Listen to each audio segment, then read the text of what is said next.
Mosaic Theater presents Precarious, a sharp new comedy about motherhood, retirement, and the climate crisis. It's one family and a whole lot of messy. Starring the acclaimed Kim Schrath and Helen Hayes Award winner Zoe Walpole, this is a story about starting out, starting over, and the love that holds it all together. See Precarious June 4th through June 28th at the Atlas Performing Arts Center. Get your tickets now at mosaictheater.org.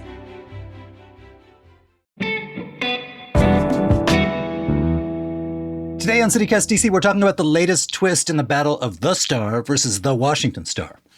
And we're talking about the odds that Donald Trump's name will actually come off the Kennedy Center. And we're going to get into the DC DOX documentary film festival that's coming up. Plus, in a members-only fourth segment, the politics of dissing Trayon White, the only DC Councilmember currently under indictment.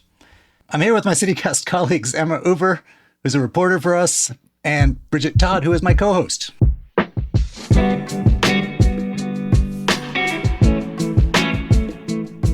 Today is Wednesday, June 3rd. I'm Michael Schaefer, and here's what DC's talking about.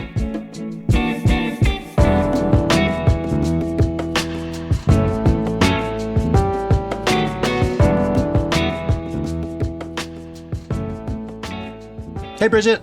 Hey, Mike. Hey, Emma. Hello. So we're recording this at an unusual time. It's late in the evening. Bridget has been coming back from Pilates. And Emma has just come from court, where she watched some of the battle of the Star versus the Washington Star, or Notice versus the Washington Star, as the case may be. Real quick, back us up to what this is and what happened. Yeah, I'll fill you in on what in my head I've been referring to as DC's very own Star Wars. Notice last month, or I guess in April, so 2 months ago now, announced that they were planning to rebrand as the Star. They were planning this expansion where they were going to do more than just political coverage. They were going to cover DC. And, you know, when they announced this, the name The Star, everyone kind of thought, oh, Robert Albritton owns this. Robert Albritton's father, years ago owned the Washington Star before it shut down, and everyone thought that maybe it was like a little nod or an homage. Turns out, what could be wrong with that? Right. Turns out someone totally different bought just a couple years ago the Washington Star trademark, and they hadn't done anything too crazy with it yet. They'd started a news page that was just aggregating third-party sites, but they, too, apparently had a plan to relaunch a news outlet in D.C. called the Washington Star. And so this has led to a messy, messy trademark lawsuit all about whether D.C. is big enough for two newspapers or news outlets with Star in the name. What's the verdict? Well, the verdict still remains to be seen, but I would say as of today, the Washington Star is going to bed feeling pretty happy, and Notice is going to bed feeling very frustrated. Yeah, it was a tough ruling for Notice today, but the final verdict remains to be seen. Washington Star, which is actually the publisher of a paper called the New York Sun, that's a conservative paper in New York. They had asked for an injunction saying to Notice, hey, you cannot rebrand as they were planning to do today as the Star, because it will screw up our plans. And the judge granted them that injunction. There's another hearing like at the end of July. But the Star, in the meantime, you've got some of this in your story. They had already spent a ton of money pushing this new name. Yeah, well, actually, Mike, the judge stopped short of even granting the injunction. The judge granted a temporary restraining order until he decides on the injunction. So this was a really crazy hearing because the Star was planning to launch today. So the judge had to make a snap decision. And so basically the judge, right at 5 p.m. yesterday, dropped a ruling that said, you know, until I have time to rule on this injunction, Notice cannot relaunch the website as the Star. They don't have to take down any mentions of the Star on their existing website, but they cannot relaunch their website as they were planning to do, and they cannot advertise. Now, the issue is that Notice's lawyers argued in court that Notice had already spent $1.3 million in prepaid, non-refundable advertisements through just the end of July. And this next hearing to decide the injunction is July 22nd. So even if the judge doesn't end up granting the injunction and does allow Notice to rebrand, even while this lawsuit is ongoing, Notice is going to be out at least $1.3 million. That is more than like the newsroom budgets of some small papers. Yeah, they've poured a lot of money into this rebrand, and the court documents kind of show that it seemed to be working. I mean, in a 132-page filing, Notice put a ton of information about everything they poured into this rebrand, and they poured a ton of time and money and resources.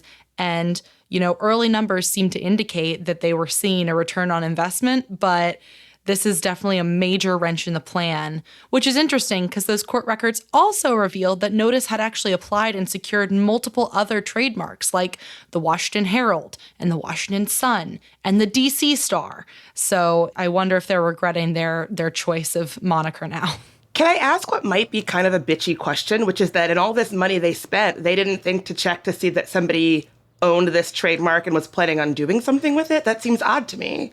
Well, that's a great question because they absolutely did. That's the other thing that I always love when private communications, whether it be texts or emails, come out in court documents. So that's nothing better. Right. The legal language is sometimes hard, but I like when it's just the screenshots of people's messages. And, some of the filings included that. So actually, there had been two separate discussions in March and April between Notice and the Washington Star, where Notice attempted to buy the trademark from the Washington Star.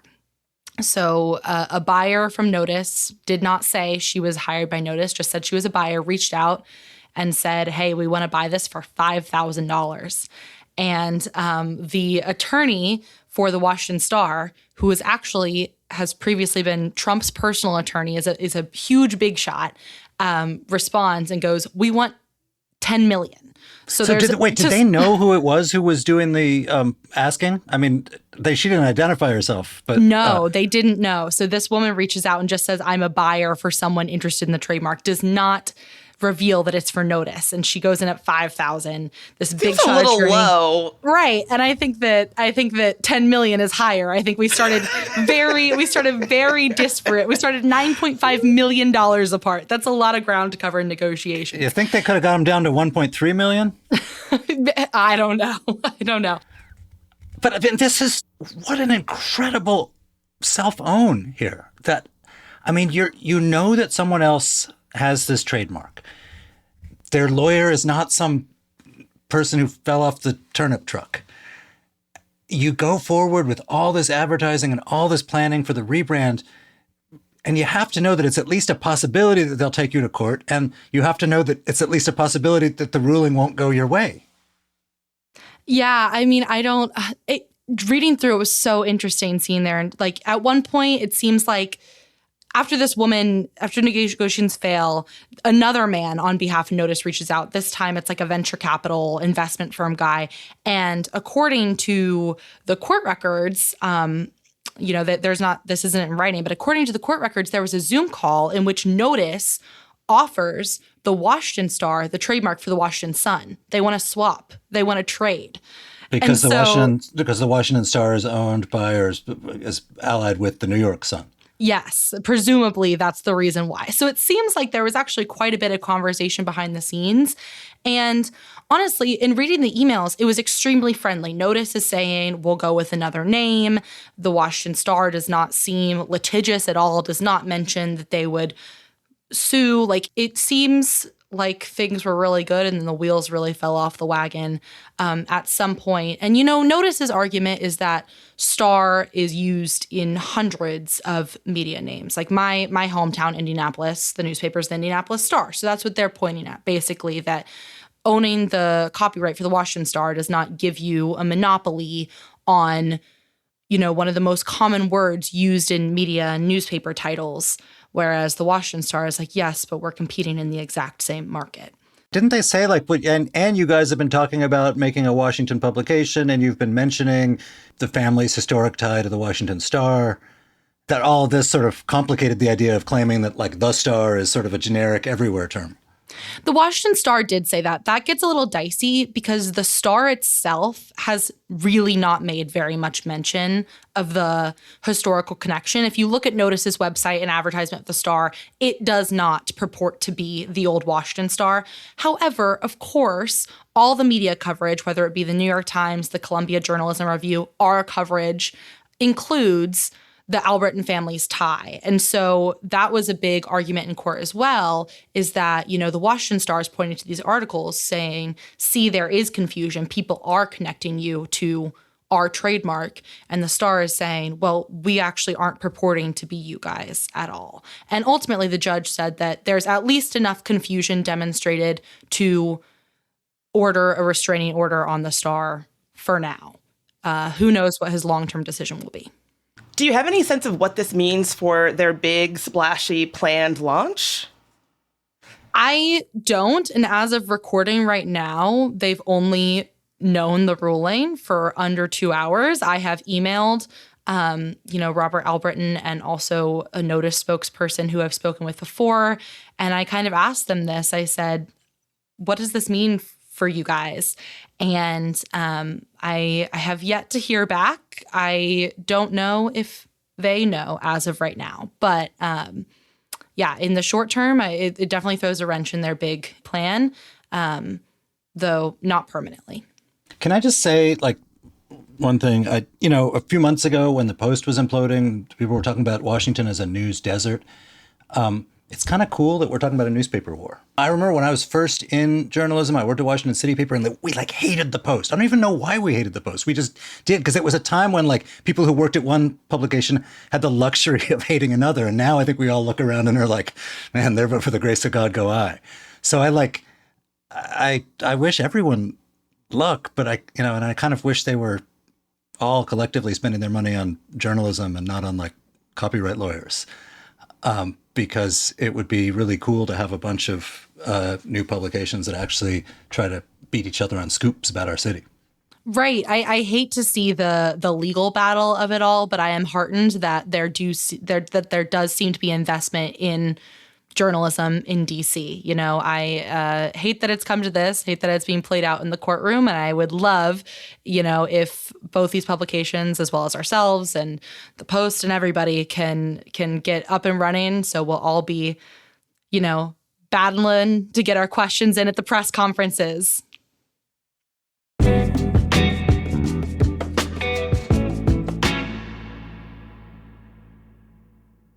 District Bridges is making it happen on U Street this summer. Join the 4th annual Juneteenth at Harrison, June 18th from 3 to 9 p.m. at Harrison Park. Come celebrate freedom, culture, and community with live go-go music, DJs, local art, youth activities, and family-friendly programming honoring the legacy of Black Broadway right here in the heart of Washington, D.C. Can't make it? I got you, because District Bridges is connecting communities across D.C. all year round through programs, events, and local initiatives that bring people together. Join your neighborhood's cleanup crew or volunteer at an event like Cleveland Park Day on June 7th. To learn more about the Juneteenth celebration and all the great stuff that District Bridges has going on, go to districtbridges.org. That's districtbridges.org. Here's something from our sponsors at the DC Department of Behavioral Health. Let me give you a number that matters, 33%. That's how much fatal opioid overdoses dropped in DC from 2023 to 2024. And the DC Department of Behavioral Health is connecting people to prevention, treatment, and recovery every single day. But the work isn't done. Whether you're looking for help, looking for answers, or looking out for someone you love, don't wait. Know your worth, know your alternatives, know your value, know yourself. Resources are available right now at knowyourpathdc.com.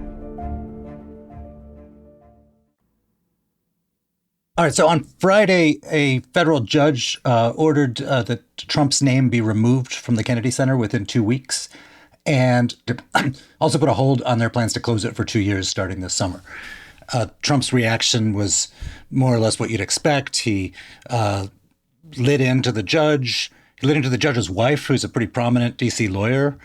But he also did something that I hadn't seen before, where he basically said, I'm going to take my ball and go home. If you won't let me close it, if you won't let me do what I want, I don't want anything to do with it. And he said, I have directed the Department of Commerce to begin the process of transferring it to Congress. I don't even know what that means, and I don't know what the Department of Commerce has to do with anything. And I expect he doesn't either. But it was an interesting moment because to at least some people who've wanted to return the Kennedy Center to the status quo ante, it seemed like that is near. What do you guys think? Well, I love that he's making it seem like I never even wanted anything to do with the Kennedy Center in the first place, as if we're all going to forget the massive stink that he made about this because it's not going his way. Very on brand. Yeah, it was a lengthy and at times confusing post for sure. We just put up our article on the CityCast website kind of explaining the judge's ruling. When the Truth Social post dropped, I'd reached out for the White House for comment, and they just responded and were like, we'll direct you to this post from the president. And reading through it was kind of hard to parse because it was like he was taking this angry and like kind of triumphant tone in some ways, but at the end he was like, and I'm just going to give it back to Congress. And I was like, well, isn't that part of what the judge just ruled, that Congress has final say over it anyway, because only an act of Congress can change the center? Like it kind of was like he was like being like, well, fine, here's what I'm going to do. But it's like, right, yes, that's sort of what the judge just told you had to do. You didn't fire me, I quit. Except that Congress is not supposed to be making the programming decisions there or the architectural decisions there or anything like that. I mean, there are certain things that are within Congress's purview. But it leaves a big question about like how the thing would be run.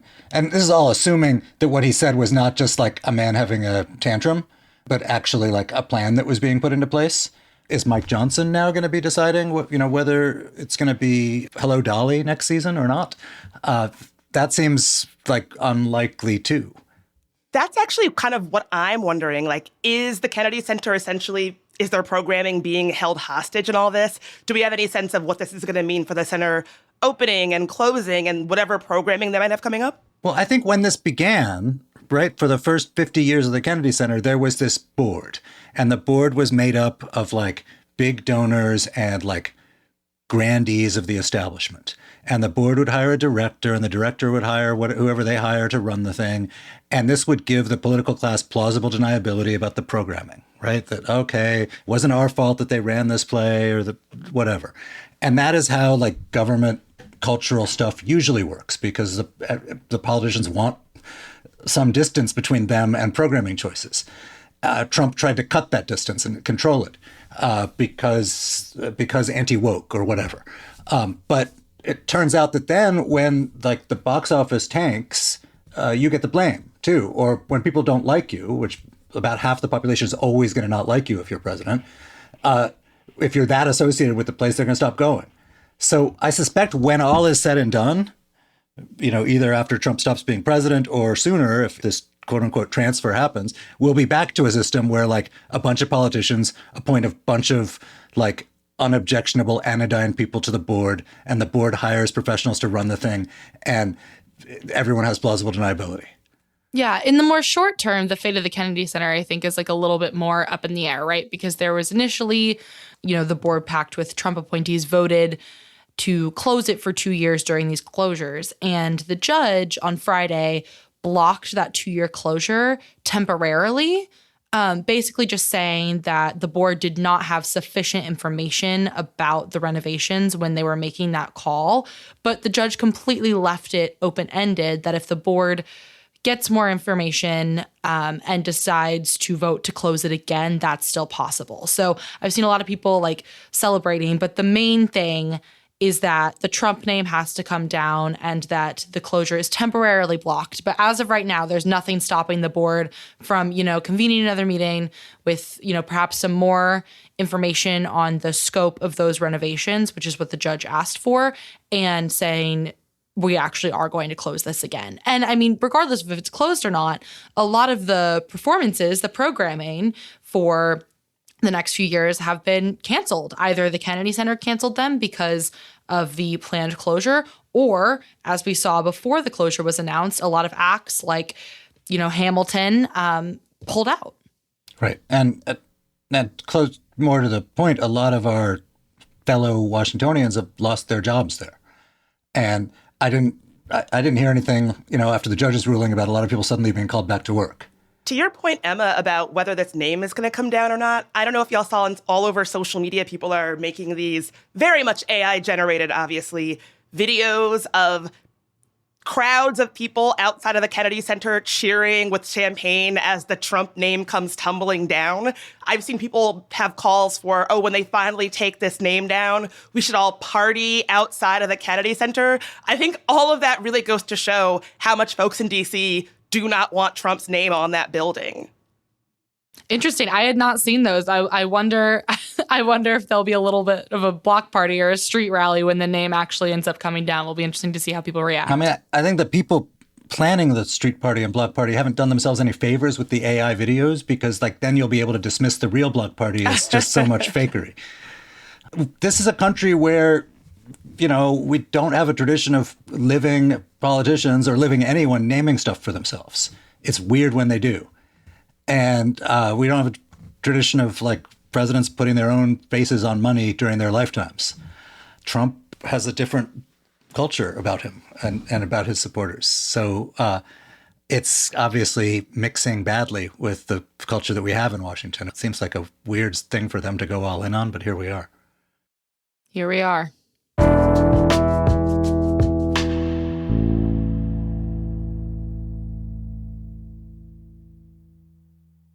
Hey there, it's Mike. One of our sponsors today is DC's Board of Elections, who want DC voters to know the primary and special elections are coming up on June 16th. And for the first time, we're using ranked choice voting, or RCV. You can now rank up to 5 candidates on your ballot. If your first choice candidate doesn't make it, your vote moves to your second choice and continues to your next choice until there's a winner.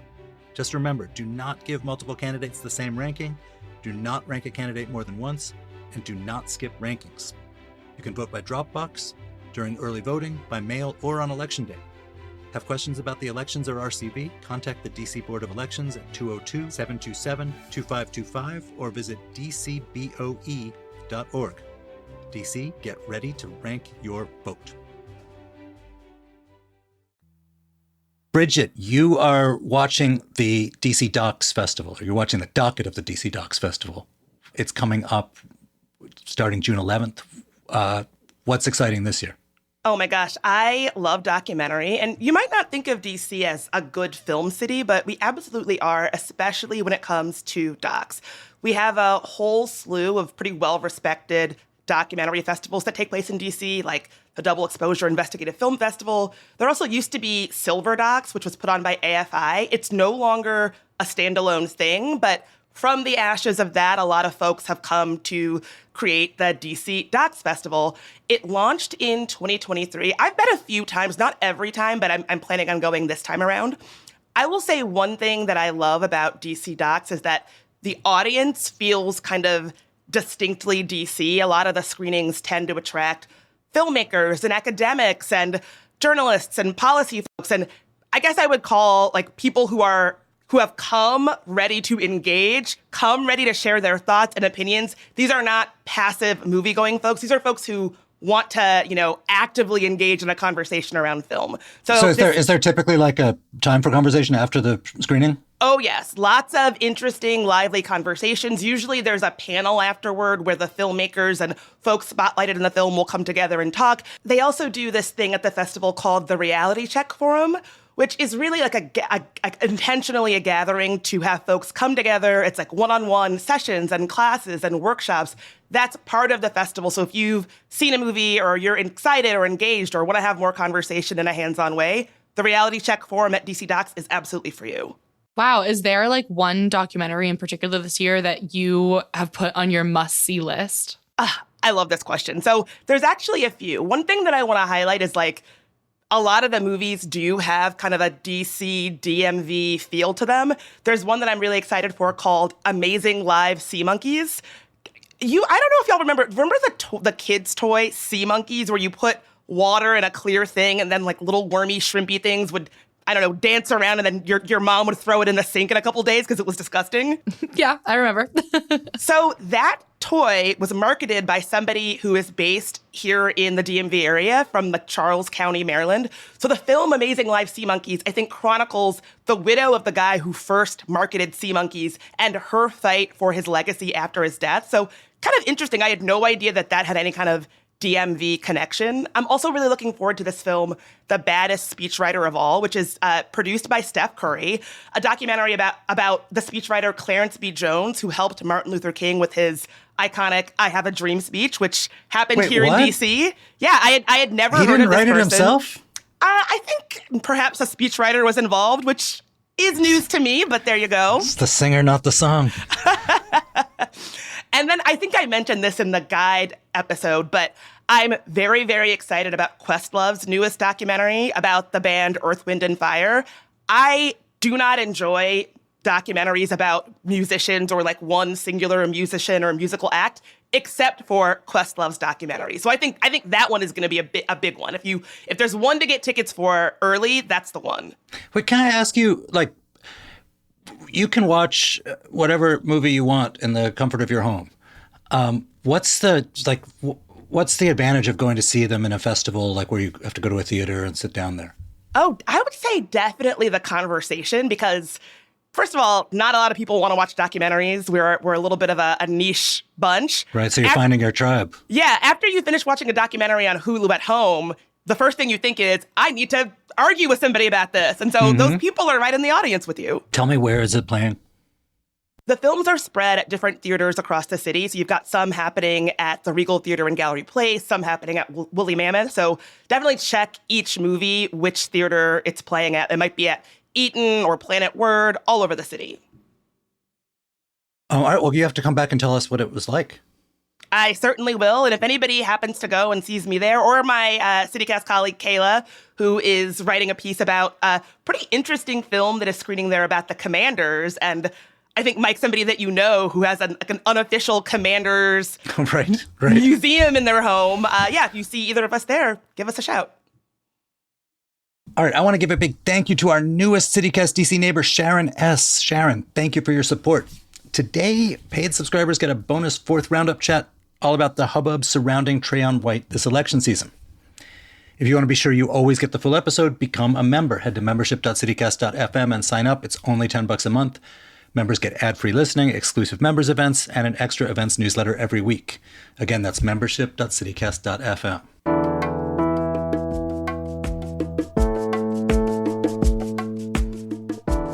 And that's all for today here on CityCast DC. Thank you for being here. You can get more news delivered right to your inbox by subscribing to the CityCast DC newsletter. If you enjoyed today's show, why not tell everyone about it when you stand up to ask your question at the forum after one of the documentaries in that festival? See you back here tomorrow for more news from around the city.